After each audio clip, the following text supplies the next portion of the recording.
Okay, there you go. Yeah, so buttons working. Can you say something real fast? Yeah. What do you want me to say? Yeah, you just did it. Okay, looks like it's Good. working. Okay. All right, cool. Well, welcome back to the show, Simon. It's good to have you back.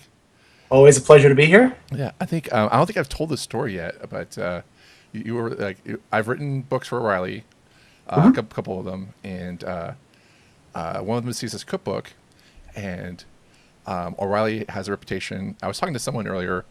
She's writing another book, and she wanted to ask some questions about how I write books, which is I have ideas about how I like. I've learned how to write books more than I've learned it after writing about 10 of them, and so I was like giving her advice or whatever, and then reminded me of the first book I wrote for O'Reilly, which was probably the coolest way I've ever written a book, was that I never talked to anyone at O'Reilly. Cause, That's right. Because O'Reilly is great because they they tech check your work with 4 technical editors at least, it seems like, if not more.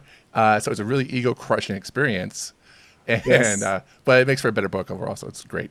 But I never talked. So I actually submitted my proposal via email. I heard back from email. I got contract showed up via FedEx to where I was, and I had to move places. I was going to grad school, I think, at the time, or whatever. I think I was moving around, and I never talked to anyone in person or over the phone for the whole entire process of this book. I thought that was the coolest thing ever. Not And, even a voice. not even a voice. I was just like, this is how they roll. They're in the 21st century, and we're just catching up. And FedEx, 21st century FedEx. yeah, it says ching, but FedEx. And then I was at a conference, and you came up to say hi, and I think the first thing I said was like, "You're the first person from O'Reilly I've ever met." We do exist. Yeah, I was like, "Wow, great!" So it was, so that was like a long time ago too. That was Web Visions, I believe, in Portland. Portland? Yeah, Yes. that was a long time ago. Yes. It was the week before OSCON, and so I stayed over the weekend. And the week of Web Visions, I stayed in the hotel they'd mentioned on their website because I didn't know any better. Yeah. And so it was at the Hotel Lucia or Lucia or something. Yeah, yeah. And that was gorgeous. That was amazing. And then I went across the river to the Red Lion, which was what OSCON had suggested. And it got to be, 105, whatever, that weekend. And of course, Portland air conditioning. And I was like, I should have stayed on the other side of the river. No, But yeah. No, they don't believe in air conditioning over there. they didn't usually need it. No, But they don't. No. So, oh man. But yeah. So, great to have you. We've been friends since then, and so always great to have you on the show. And this week we're talking about things in the news, things that caught our eye, and I'll just get started. I mean, number 7 on our countdown is Clinton email server FBI results. Now they've come out for a while, but this is the first time I had to talk to you about them. Well, I should confess right up front, I run my own email server. Which is painful. Yes. Because I used to do it, and I knew and I'm not an email server expert, but I knew my hands were tied when Kimberly Blessing, I was like, we're just at a conference, and she was working on a computer, and she just threw her hands up in the air and says like, okay, that's it. I'm going over the Google Apps. Because I can't handle all these spammers. And, You got to follow Obi-Wan, yes. Yeah, and to me, like, it was just constant spammers. I was fighting left and right. I would get emails from old colleagues saying, "Hey, you're spamming me." I was like, "No, I'm not. It's someone spoofing me." And so I just gave up and signed myself up to the Google overlords. So how is it running your own email server? Like, how long have you been running it? Like, I think I've been running it since 2005 or 6. wow. I sort of inherited a setup from a friend. So I think you know Steve Champion. Yes. So he had my website and email and stuff for a few years, and apparently, because I wrote on like W3C lists, I would get incredible piles of spam. And so I was getting like 400 times as much spam as other people. Wow. And so he started using my email as like a test case. Oh, nice. Yeah. And, he left the web to work on spam fighting. Yes, he did. And I think it's all my fault. So, but yeah, so I went from there to another friend of mine, Ed Dumble, was running like a community server, and he set up this whole thing with DSpam, which at the time was awesome. It was just this kind of Bayesian thing where you'd say, this is spam, and it figured it out, and things got pretty good.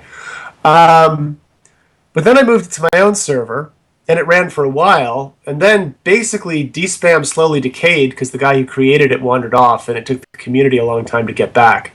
So I have not since, it's probably been like 10 years since I had server-side, not 10 years, probably been like 6 years since I had server-side spam filtering. So at this point, I just trust Thunderbird and a whole lot of filters. Yeah. Periodic checking in the junk folder. Yeah. But yeah, it's kind of weird. The server side is, mostly wretched. Postfix and various other Dovecot. I like the name of that one anyway. It's, I don't know. I concluded at some point that like all of the email servers are held together by rubber bands. Yeah. I think Qmail at least kind of admits this and like actually splits itself into different parts of the package, and that's cool. Yeah. But yeah, having done this for a lot of years, yeah, I can't think of any good reason a sane person would want to do it. Right. Much less put in their bathroom, right? Well, yeah, and even if I was paying people to do it, I don't recommend that. Yeah. I mean, at worst, Gmail, right? I don't know. Yeah, at the worst. Yeah, and then like for your domain name up to it or something. Like, mm-hmm. Yeah, because I think the report even said, like people said, like Gmail was more secure than the system that she had, was one of the rumors I heard of. So 99% sure that Gmail is more secure than what I have. Well, the other thing that's interesting from the report is that it looks like they changed their minds about how to administer the thing a bunch of times. Mm-hmm. At one point, they like left the email but took down the server. But I don't know. I couldn't really tell if they were like reconstructing the emails from like a hard drive search or emails later. Yeah, it was tricky reading. Yeah. But yeah, I think for me mostly, ever since the story came out, right. Like politically, I don't actually think it's that significant. Okay. But I just keep shaking my head like, why? What? Yeah. Yeah, like what do they hope to gain? And like I just it's at some point someone had to bring up Gmail and discuss it and say like we could just use Gmail and G apps, Google apps, and this. But it'll talk to your BlackBerry. It'll be fine. Yeah, and so they didn't go that, and then and then there's all like the report is like this, the FBI's statement is just pretty much, I think, kind of damning in a way. Like it just contradicts every statement that was made about Secretary Clinton about it. So even though I think the most damning piece of information isn't on the server itself, which is we discussed it. I just wanted. Mm-hmm. It's just my observation was that the other government agencies want your email. It's been found out that you have an email server. She goes to her lawyers to handle her emails rather than saying here, and then it finds out that there's actually top secret information. And the question is, were your lawyers cleared to see top secret information? Like no. Well, there's that whole attorney-client privilege. They're not going to talk. It'll be fine. Wait, no. Yeah. Well, the other thing is, I think myself fairly crazy to still be running the email server, and maybe this will change over the next year. I don't know. Yeah. I still got to fix my blog, and it's been a year and a half. I know that feels. So, yeah. I fixed email more recently, but there's nothing that goes across my server that's more secure than personal and confidential, mm-hmm. and even that feels like awkward. I don't get it. I maybe we should start publishing books on like email for the complete amateur or something, but I don't think they do very well. Yeah, I mean it'd be like one page is good. I was like, go to Gmail. It's like I don't know, just like yeah. It's like hey, you want your own private server? Like no, just like no. I can imagine circumstances where it would actually make sense. Okay, but all of them involve like you're building some kind of an application around the email, right? And you're not just using it for email. Right, but then wouldn't you also just use like a third-party server to like MailChimp or or like Campaign Monitor or something like that? Mostly, it depends on what level of weird you're aiming for. Right. I can also see like if you're a financial institution, or a health professional organization where you need to secure Yeah, hospitals information. shouldn't use Gmail. That's Right. yeah. Yeah. So like I have a third party vendor for the financial stuff, and it just their email system is bonkers because I have to like they send me an email and it's like this puzzle. You have a message. What could it be? I don't know. You have to log in and find out. And so Right. those are the emails I get from them. And like it was like credit card companies like, hey, you have a message. Maybe it's interesting. Maybe it's fun. Yeah, I'm treasurer for a nonprofit down the road, and Yeah. every time it's tax time, the Yeah. accountant sends me these weird like, you can download it through this system, and I'm like, look, you're like a mile down the road. Could I just come pick it up? I Yeah. mean, yeah, it gets tangled. I mean, there are reasons. There just aren't any reasons here. So. Yeah, I think that's. I mean, I don't think you need an email machine. I think you just need an email server. You just need a fax machine. You bring back the fax machine. There we go. Yeah. I was talking about faxes yesterday. Oh yeah. I still have a machine that'll actually work as a fax, but I don't have the landline for it anymore. All right. Cool. I think there's a core like there's an axiom we just made. Like when a podcast starts talking about fax machines, I think we need to change topic. Move to the next topic. I think that's excellent plan. Okay. All right. Next, number 6, CSS containment. Yes. Well, what do you like about this? So, first of all, I just like containment. It sounds like we're dealing with radioactive waste when in fact we're dealing with like CSS, which is awesome, even when it's on a coffee cup. The thing that I keep running into, like over the last year, over and over and over again, from developers, app programmers, is that like CSS is like one giant global variable. I can't stand that. Everything goes everywhere. How are we supposed to do these web components? Because all your stuff is getting it's like your peanut butter got in my chocolate or something. I don't know. And there have been a whole bunch of proposals in the web component space for, like sort of showing different parts of the DOM and all of these different things. And containment is like, you read this thing and you're like, oh, okay, it just means don't apply anybody else's CSS to this thing. I can do that. It's funny, too, because they're like talking about it like it's a major performance improvement, and maybe it is. Yeah. But to me, it's mostly a way to like get the programmers who just keep complaining about all things that the web came up with before they arrived to like slow down, say, okay, look, I can just work on my own CSS and everything's going to be fine. I mean, granted, they're going to create a lot of stuff that looks terrible in other contexts. Right. I get that. But as a way to move forward until people can learn from their mistakes, yeah, I'm in. Okay. Well, do you think they actually learn from their mistakes? I just the idea of it. This is a backdoor for components.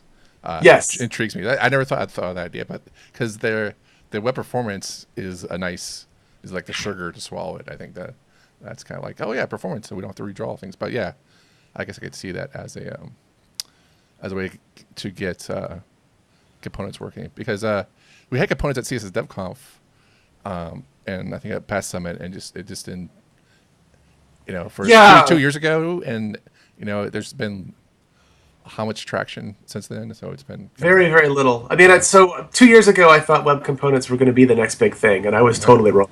Yeah, it had the vibe of XML or XHTML to me. So, well, it actually, in some ways, it kind of is recreating the XML dream, just in a context that makes more sense to web folks. Right.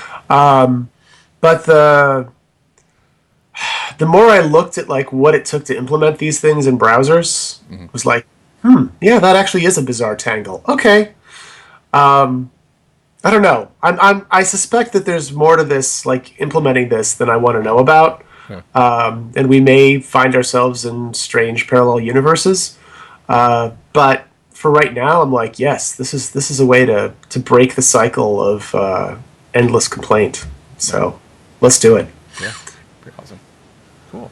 Yeah, I think it looks great. I think just as a way to render things faster, even if it is a sugar pill for performance, I think it's just a great solution. I feel like it's pretty nice to allow the browser not to render things that it doesn't have to re-render or redraw. So I think it's pretty nice. So and I've seen some style sheets that you definitely want to be kept to as small a part of the page as possible. So yes. Okay. Cool. Awesome. So, and this is part of it's going through W3C right now. We'll have links in the show notes. But it's also, I think it's read that was like it's part of Chrome already. You have to like turn on the flag Yes. to use it right now. So you have to actually turn it on. So I think we'll Yeah. It's definitely like in the toys you can play with department at this point. right. And I don't think no, it is copyright W3C. Okay. Hmm. It's just I'm never quite sure like how these things are going, but it's produced by the CSS working group. I see Tab Atkins' name. Yeah. It's as official as I thought. So Right. And it's probably be too late for this, but I think Tab is talking at CSS Summit again this year. Oh, So good. it's when we record this, it's actually next week, but it's probably when you hear it, probably last week. So, but yeah. So putting that out there. So definitely I will look to him to see where he talks about it during CSS Summit. So cool, awesome. All right.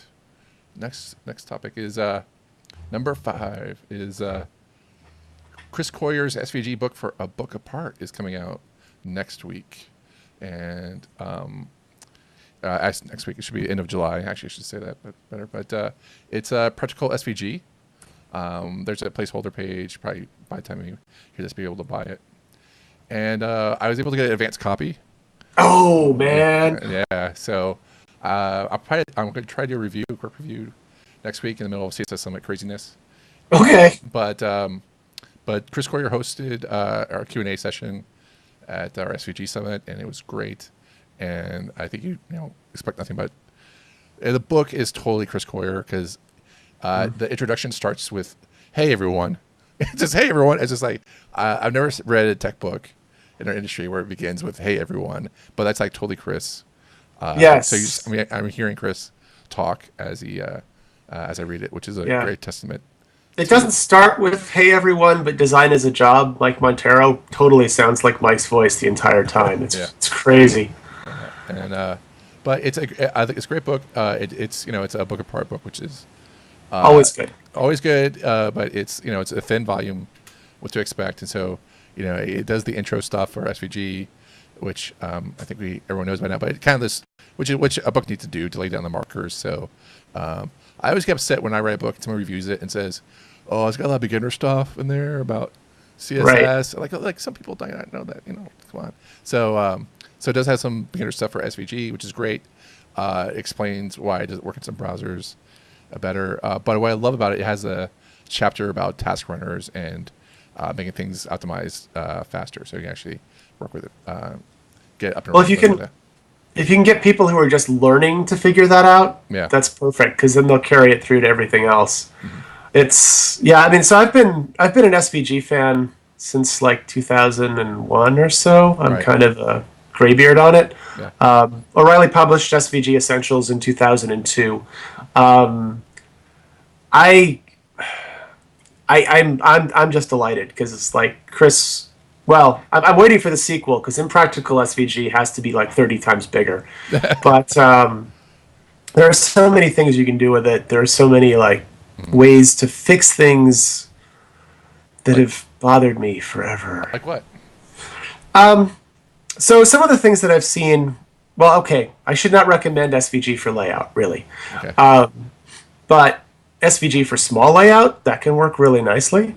I think SVG got like its third or fourth wind when responsive web design hit, and people just kept talking about. Well, I think you suffered through the responsive images conversation. Obviously, SVG doesn't solve all of those problems for like every photographic image, but for so many cases, you just don't need the other stuff. Right. So yeah, this to me is like a sign that SVG is real. Yeah. And it's kind of funny because I work at O'Reilly and we've been publishing on this for 14 years now. Yeah. Mm-hmm.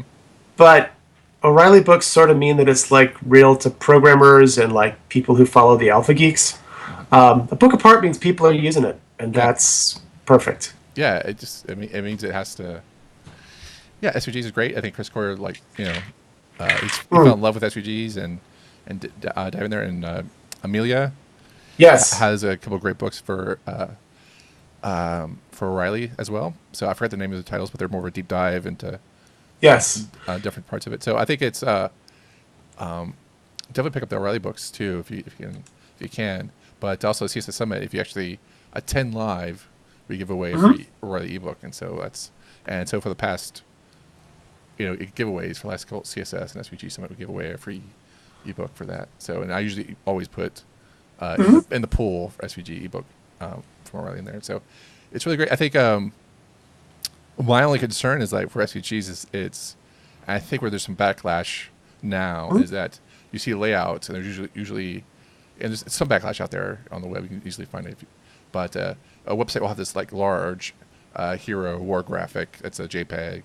and then everything else is like flat icon sprites or something like that. So it's right, and it's so like, which layout do you want? You want the one with the bigger banner on the headline, or do you want the one with the video embed? It's like so, but it's always littered with a whole bunch of SVG sprites, and so I think now we're at I think with Chris's book, people can understand what can be done, and then apply. Like designers could come in and say, "Oh, I can actually use task runners, and I can actually experiment with using gradients, be able to be able to clone things better, clone different things within the markup of SVG unit, and so do really cool things." And so I forgot who it was. I think I wanted it was Stu, but he had a great demo with SVG, just cloning it and repeating it and using HSL, I think, and transparency, and making a great graphic with it. And that was, all you did was like very simple components with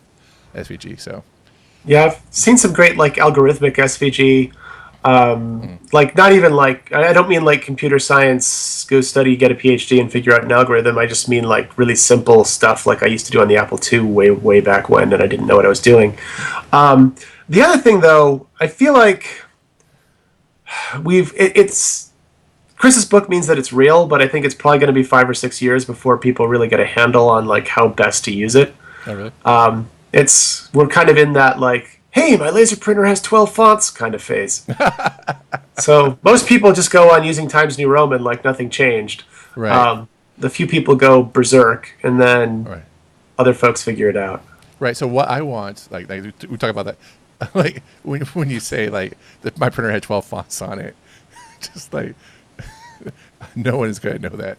Except I'm sorry. So the old laser writers opened the world with these scalable fonts. You could have avant-garde and Bookman, old style, and I totally understand what you're saying. Yeah, Helvetica. So you're able to send these great fonts to a printer now that we couldn't do before. Somewhat like that is just, I'm waiting for OS, like the Mac OS, to like I grab a photo from a browser. When I grab a SVG from a browser window from display, it's just not an easy thing for me to grab. So I really want better copyright infringement from my browser. Is basically what I'm trying to say. Oh, yeah. So actually, it was a book apart. I was trying to do something with a book apart covers. Yeah. And on the site, they were all SVG. Right. And I couldn't. I was going to have to screenshot them. So I finally wrote them and was like, "Can I get some of your covers as PDF, please?" Yeah. And everything was fine. Okay. But we're not at the point where like the browser really knows what to do with it beyond display it. Right. And then by extension, some apps that we use every day aren't ready for SVG, and so that's going to take some time. So maybe that falls into your window of the 5-year plan for SVGs and stuff like that too. But I find like within a year or two, I think. I've already seen it from the SVG explosion from CSS DevConf last year to CSS Summit this year. Or next week we'll have just a ton of talks about SVG animations and animations with that. And then I think with people, once they start realizing what they can do, designers, they'll start be doing really cool looking SVGs and probably playing around with them a lot more. So I feel like than possible. And so I think the issues also kind of rely on like really getting the browser to get a handle off the kind of the expensive rendering times for some SVG stuff. And I'm thinking about like drop shadows within SVG, like when you put it in the browser, like the rendering times for those they're still a killer. I mean, I think drop shadows in general are killer for performance for a browser. So I'd like to see it get a handle on that, because if we get a handle on that, then we can bring in shading and a lot more cool things. So it's not everything's just super flat and super boring and stuff like that too. So I think also what's going to happen is, I know processor speeds are advancing less quickly than they used to, but that made all of our slow JavaScript look magically fast. And CSS is, like I remember I was speaking at your JavaScript summit a few years ago, and I talked about how I marveled that like switching out a CSS style sheet completely was still faster than tweaking one thing in JavaScript. Um, I think we're going to get to the point where we like figure out those tricks and where the processors really like get SVG. Mm-hmm. Um, Even though it's been around a long time, there's a lot to do there. So Okay. much magic to come. Yes, I think so too. And there's a lot of great people who are working on it. So hopefully we get the SVG Summit up and running too. So get those. But cool. I Sweet. Yeah, I think we're pro SVG. I think that's pretty good. I think Chris Corey's book is awesome. So it's always great to get when Chris Corey does long form. He always does a great job. So all right. Next topic, number 4, Pokemon Go. What the heck happened to America? And well, what I really want to know is, are the Pokemon rendered using SVG? Oh, really? I don't know. I have no idea. They probably aren't, but No, I don't it would it would amuse me if they were. That'd be kind of cool. I don't know. I think it's just. Have you played the game yet? No, my phone is ancient and dead. My way of playing the game so far is noticing where there are all of these places where cars keep pulling off the side of the road. Right. And this morning I went out and I saw this pickup truck by the side of the road. I'm like, okay. And then I drive back and I'm like, there's a pickup truck by the side of the road. He's been stuck there a while. Oh wait, it's a different color pickup truck. What's going on? Yeah. I went years and years ago to like ISMAR 2009, which was like the big. My brain is not working right now. AR conference, augmented reality. Thank you. Yeah. And they were talking about all of these things that looked and sounded really cool, and you just couldn't do them. The hardware was not there. They'd started doing some things on phones, but it was like, like line drawings on top of it, not like anything more interesting. And I've had some friends who played Ingress forever. There was one guy who I think his entire Facebook feed was him playing Ingress, and it was mostly okay because he'd like take interesting photos wherever he was. But this just like took all of these ideas that had been like floating around for a while, Yeah. and like jump started this whole conversation. The other thing that's kind of funny is like the last few months I feel like I've been hearing virtual reality, virtual reality, virtual reality, and then like this really simple on your phone augmented reality thing just like leapt out in front. So it's cool to see like these things are similar but they're different, and I kind of like not wearing big things on my head. So yeah. I don't know. Is it? See, I was virtual reality's been such a buzzword, and Samsung's put a lot of money into it, and I just felt like there's no way people can get around the difficulty of just having this headset on top of you, and it's for fun, and I just there's no way about the thing I loved about it was that I didn't have to buy this third-party accessory for hardware. I could just use my Samsung smartphone and slap it to my mask on my head. I felt like, well, that's great. However, I still have a mask on my head. So, So I'm actually waiting for them to make phones that have like 2 cameras so that they can just like have you look through the mask without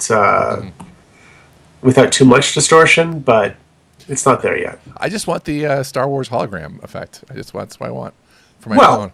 That's what I want. It's like, hey, or the effect of the 3DS from Nintendo. Like it looks like 3D just by staring at it the right way. And so that's not all encompassing 360. I admit it, but I feel like I would pay for that, and like somehow have it be a part of, a video series or like some sort of, the photos I take become 3D holograms and some of that, so I can spin them around 360 or whatever, or like show them off that way. So I think that'd be kind of cool.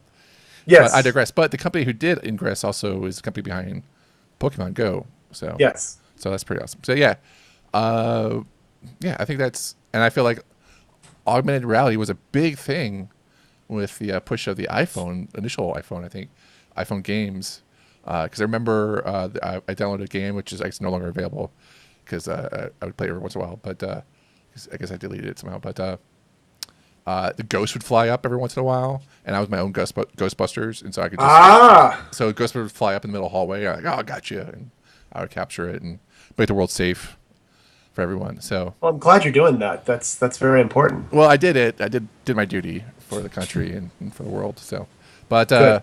but yeah, Pokemon. I think is just great. I think people are using parks that they don't really like use anymore. Cemeteries. Yeah, cemeteries. Austin, Texas. You know, capital city. We have a nice green, kind of a quasi park. I don't know it's not a park, but it's a park you can lay out in around the Capitol building. People have been using that to capture Pokemon. We have a great Zilker Park, which is people have been going there. My favorite spot, one of my favorite spots in Austin, is the Elmo Draft House on South Lamar. Yes. And also Ritz. There's one on Ritz too. So, but that's used for. They're both used for South by Southwest movies, but there's like a big station, so you just while you're waiting for a movie, you can just capture Pokemon. And actually, there was also like a trivia night, and so I was with someone, and between rounds, one of our people just got up, left, and right before it started, came back, and I was like, "What's going on?" Like, "Oh, I caught 2 Pokemon." Just like, okay.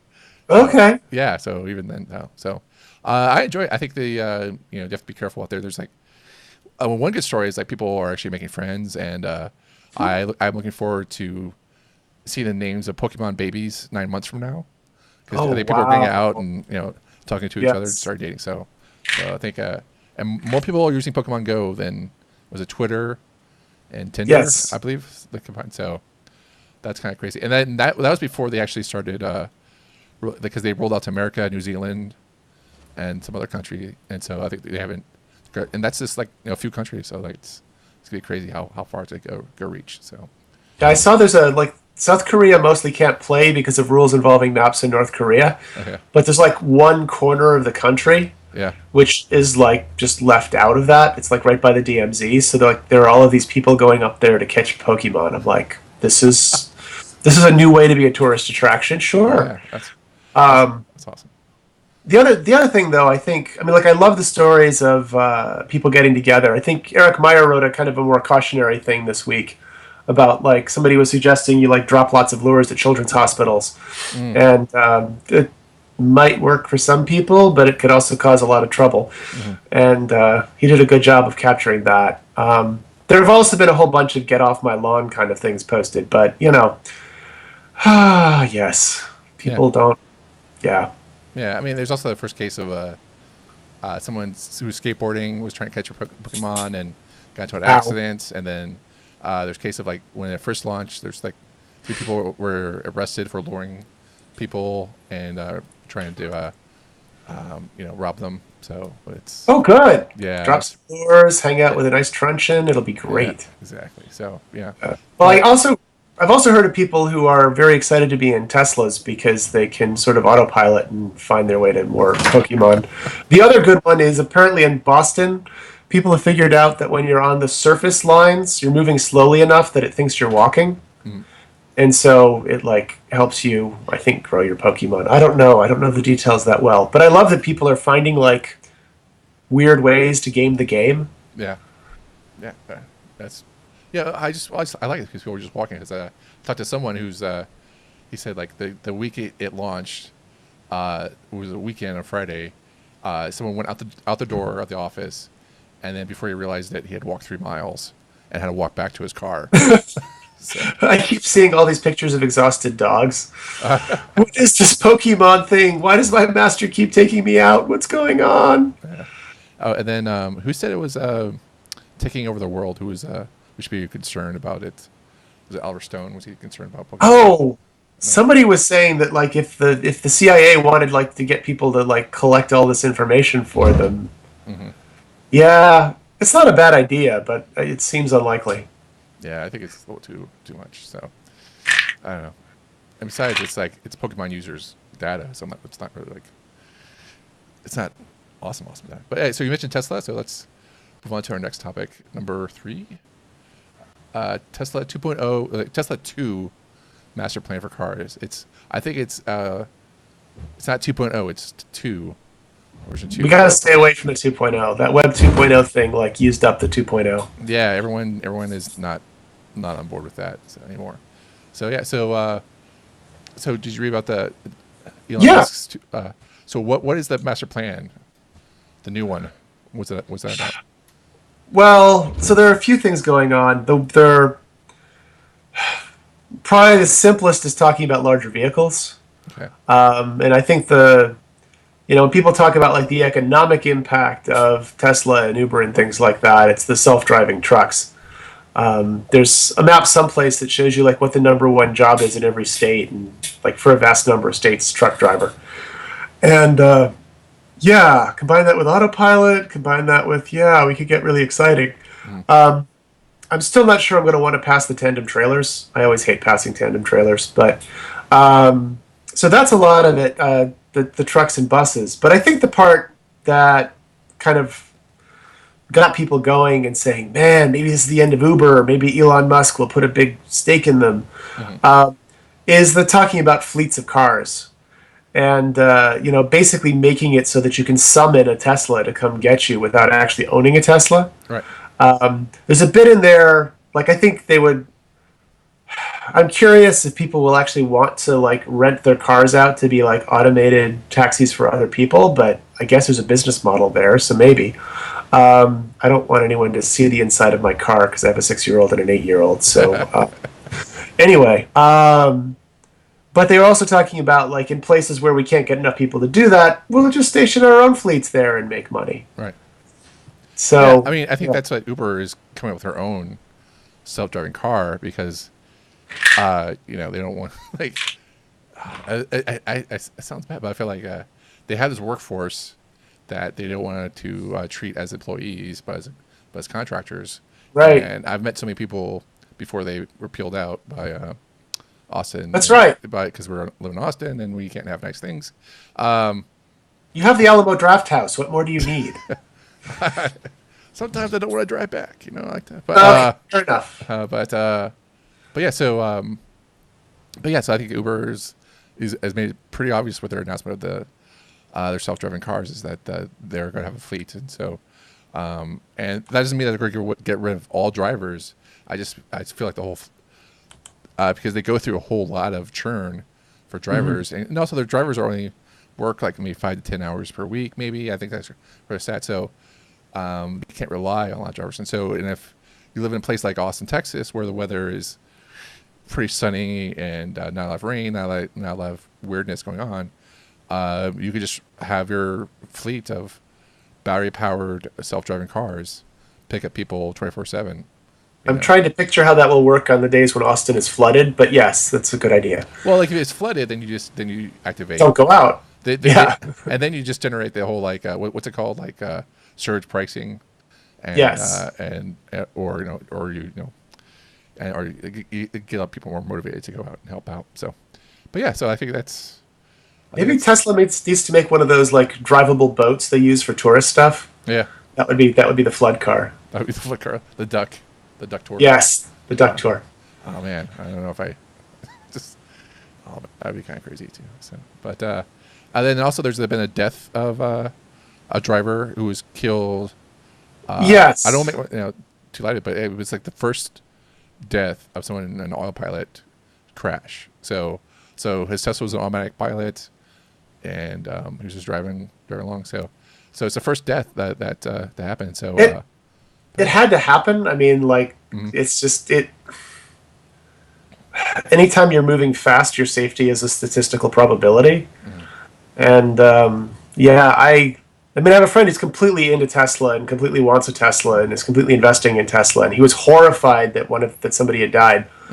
And I'm like, it's okay. Not that it's great for that person. It's not great that people died. But I drove to visit my parents the other day, and I kept noticing these crosses by the side of the road, and it's not even that busy a road. Maybe they keep the crosses better. I don't know. So. 1 out of that many miles, it sounds pretty good to me.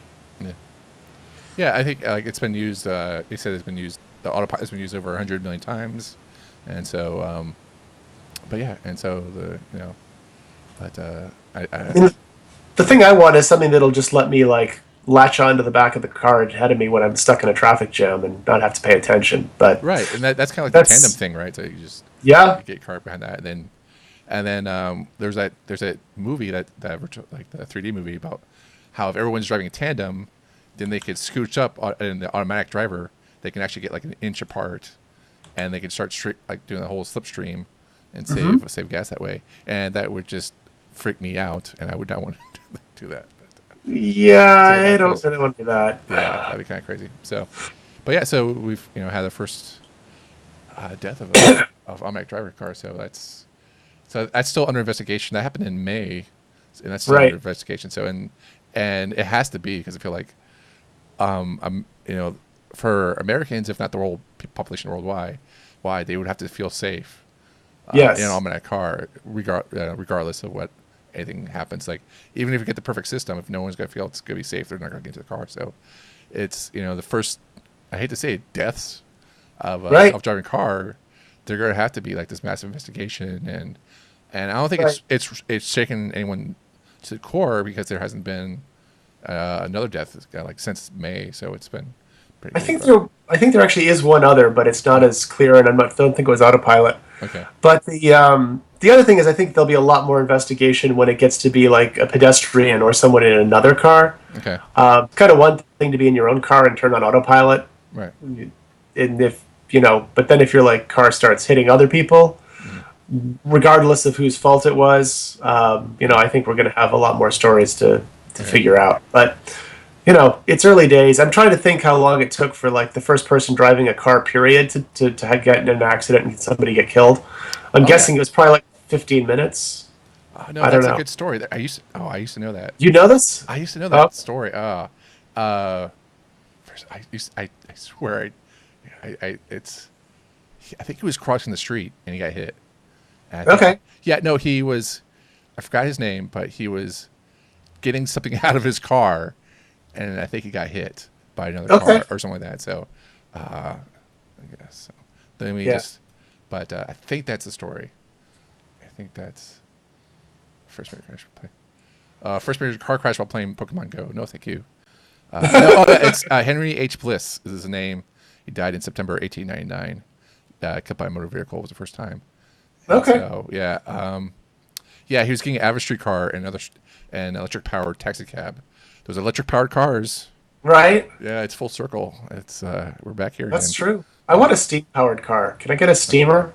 Yeah, I don't know. if you want, you can find that in the Stanley Hotel. There you go. In the lobby. It's Really? Stanley steamer. Is it Yeah. is it the same Stanley by any chance, or is Yeah, it just it is. It is the same Stanley. He owned a hotel. Okay. At States Park. Yep. It's right there. You walk in, it's to your right in the hotel lobby.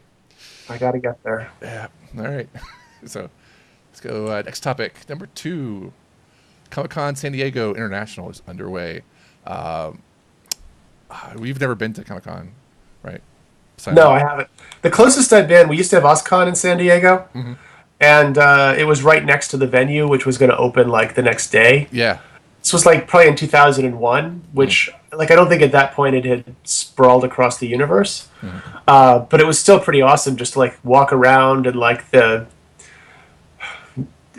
was nobody there. It was just the basic displays, but it was pretty awesome even then.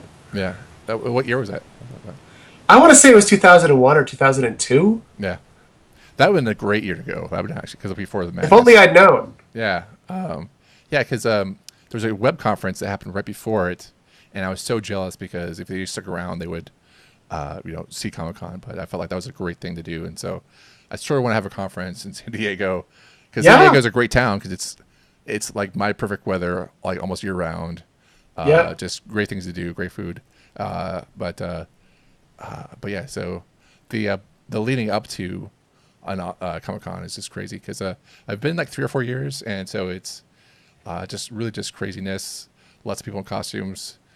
People, especially when they leave to go to the airport, it's Right. crazy. So, but yeah, it's just Masquerade. A lot of fun.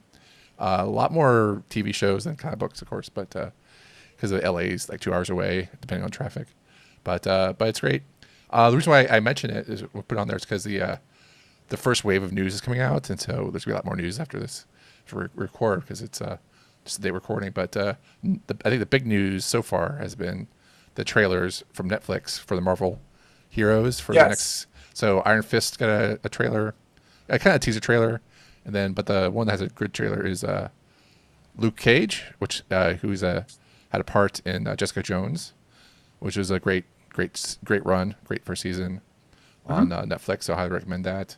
And also a teaser trailer was Defenders, which is kind of like their Justice League, Avengers of the Marvel Netflix. So that's when all Jessica Jones and Iron Fist and Luke Cage and Daredevil get together and fight crime, in New York City and stuff like that too. So, but yeah, so it's really great. Do they actually premiere the trailers there? I mean, like, is there like a theater where you go in and see them? Okay. Oh, cool. yeah. It's Hall H it's very common. There's also Ballroom 20.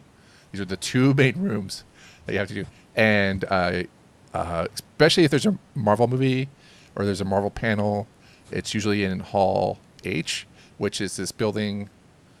I think I've been at Hall H once because my view is if it's a trailer, I probably won't. I'll see it on YouTube. I don't need to wait all day. But people line up all day, all night to go into Hall H. Like I was leaving Comic-Con late at night after seeing a premiere of a movie inside the Comic-Con convention center, and as I was out, I ran over someone in a sleeping bag, and this is like, and I said, "Oh, sorry, what's up? What's going on?" And it's like, and the common phrase is that you ask over and over again is like, why are you waiting in line? Like, what are you waiting in line for? Because there's lines everywhere, and it's like, oh, I'm waiting in line to get first inside the convention center when it opens up tomorrow morning, so I can go see the first panel in Ballroom 20, and so it's a yeah. And these ballrooms in Hall H they hold like thousands of people, so it's like, and they're going to be the first people in there, so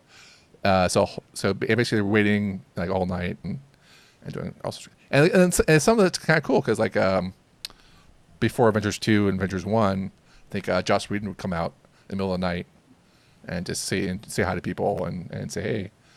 Good. And so it's pretty nice, and there's lots of cool things going on. So, but yeah, I love it's great stuff. So, but so there's a lot of nerd stuff coming out from Comic-Con. So, so definitely, I think one of the things you can do is there's also something called Nerd HQ, which is kind of a festival offsite of Comic-Con. And it's done by Zach Levi, who is Chuck for the TV show Chuck, and he also had a part in the last Thor movie. And so, but he does for the last 5 years now. I think he does like kind of like mini panels, like kind of like what we do. We're trying to do like for the In Control conference that we used to do in Orlando, kind of like intimate conferences so that people can learn and ask questions. And so they actually have Q&A panels all day while Comic-Con is going on. So what they do is like, hey, if you're in town to promote like Sherlock or Doctor Who or whatever,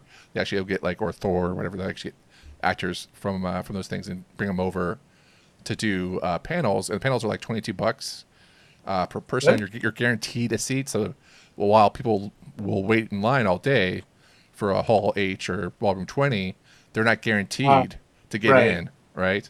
And that's gotta stink because I think Ari's a big Bob's Burger fan, and she waited in line for Bob's Burgers panel, but was just cut off from going into the panel. And that's also with thousands of people already. You're kind of giving me flashbacks to South by Southwest. Oh, well, I remember.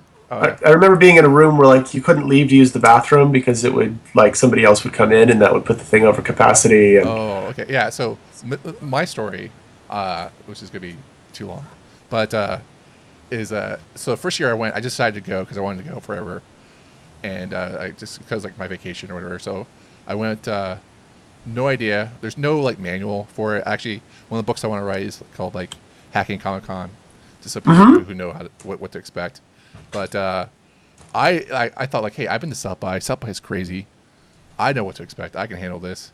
It's like 200,000 people yes. to Comic-Con, whereas is like 25,000 people come to South by Right. Southwest, right? So I was floored. So I thought like, hey, I wake up in the morning.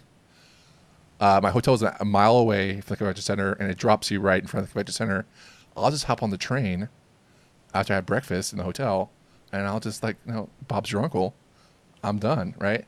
So I eat breakfast, I just sashay over the train stop. I'm like the only one there.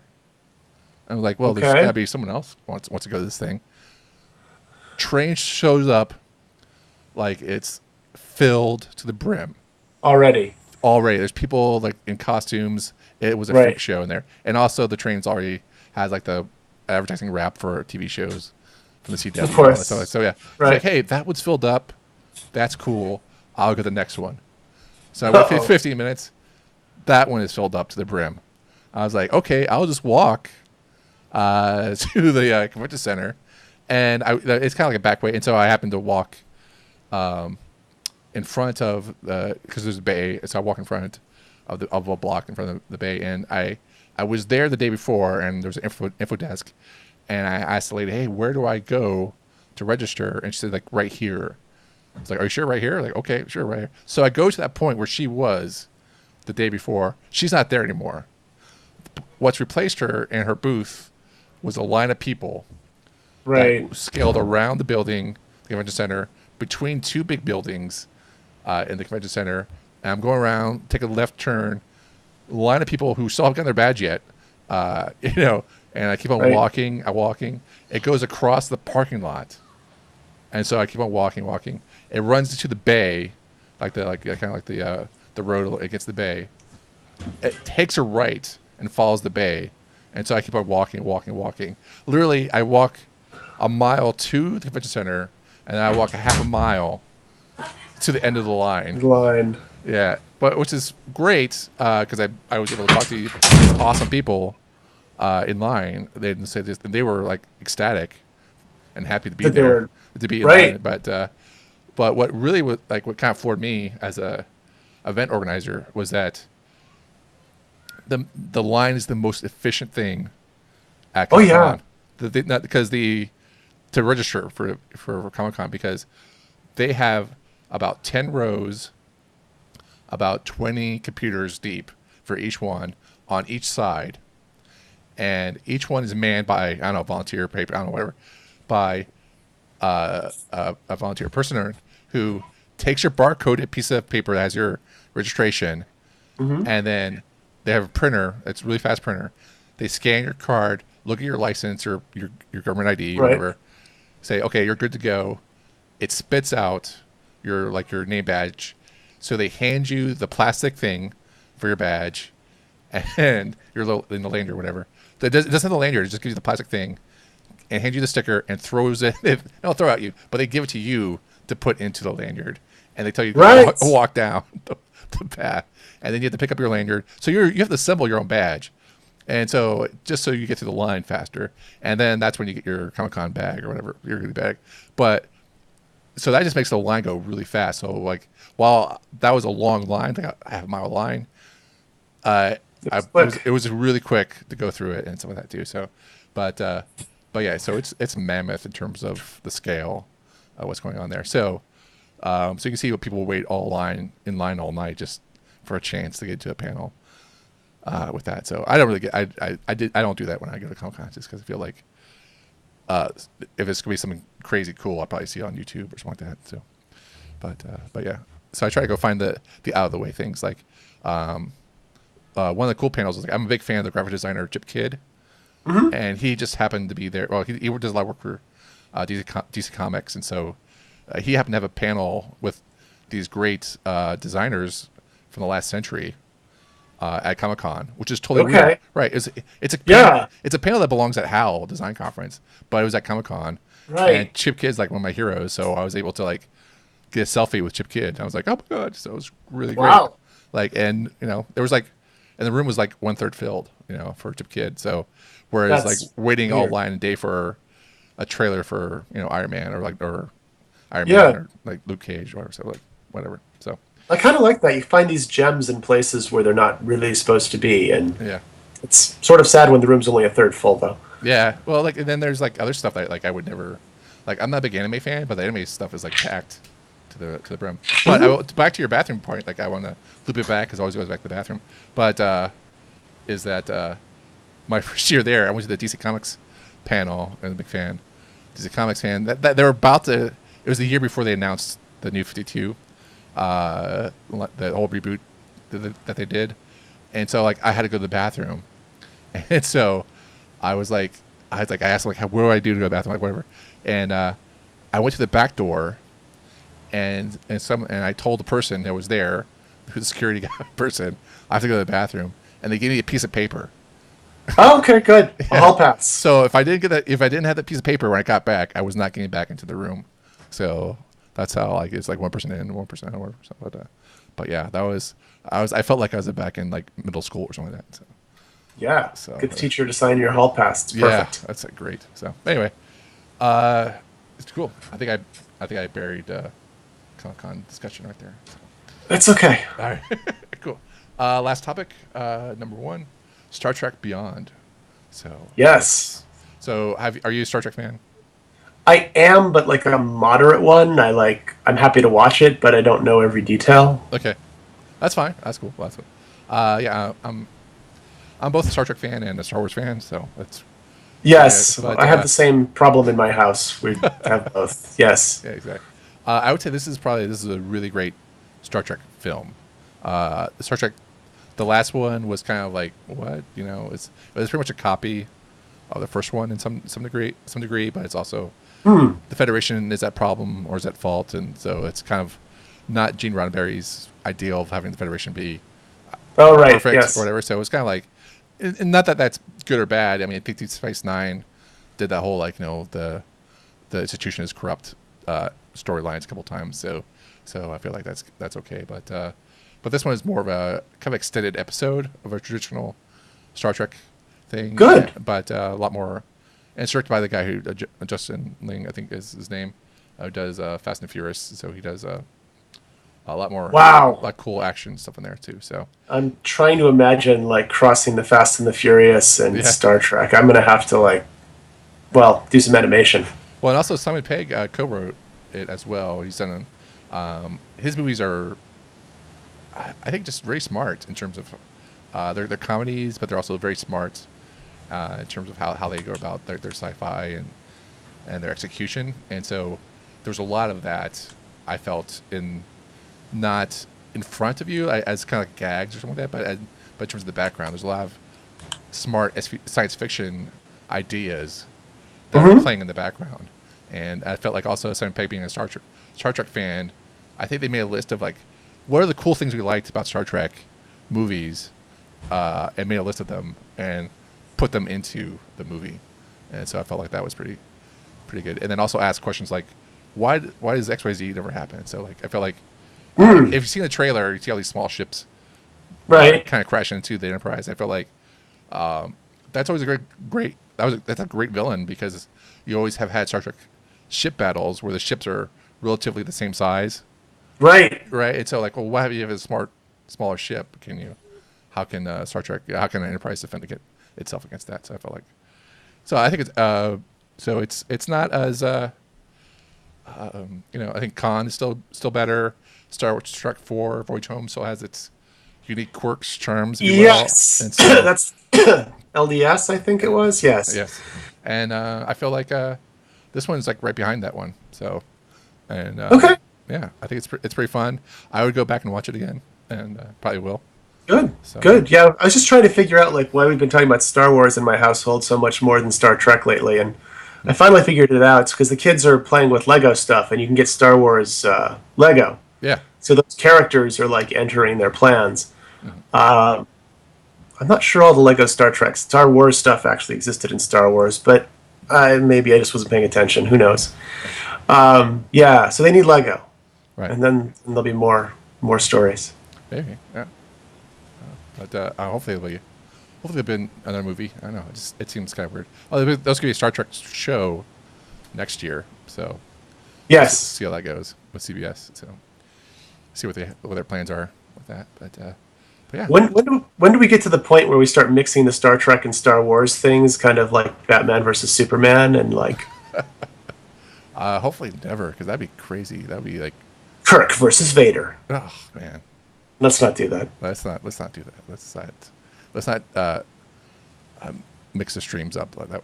It's like, Yeah, that peanut butter and chocolate thing again. Just not in a good way. well, I went to see with the Force Awakens Yes. at the Alamo Draft House, which is one of my favorite spots, and which we've already discussed. And dressed up as Chewbacca.